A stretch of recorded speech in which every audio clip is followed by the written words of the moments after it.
আসসালামু আলাইকুম রহমতুল্লাহ। আমি সূরা ফাতিহা পাঠ করব। আউযু বিল্লাহি মিনাশ শাইতানির রাজিম। বিসমিল্লাহির রহমানির রহিম। আলহামদুলিল্লাহি রাব্বিল আলামিন।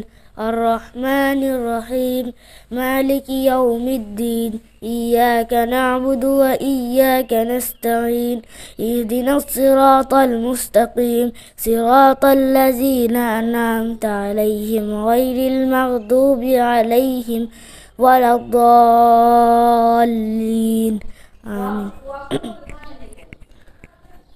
آمين আমি আল্লাহর কাছে বিতাড়িত শয়তান থেকে আশ্রয় প্রার্থনা করছি।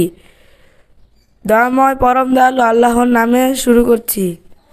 সকল প্রশংসা জগৎসমূহের প্রতিপালক আল্লাহরই, যিনি দয়াময় পরম দয়ালু, কর্মফল দিবসের মালিক।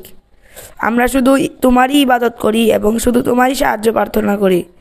আমাদেরকে সরল পথ প্রদর্শন করো, তাদের পথ যাদেরকে তুমি অনুগ্রহ দান করেছ, তাদের পথ নয় যারা ক্রোধ নিপতিত ও পথভ্রষ্ট। আসসালামু আলাইকুম রহমতুল্লাহ।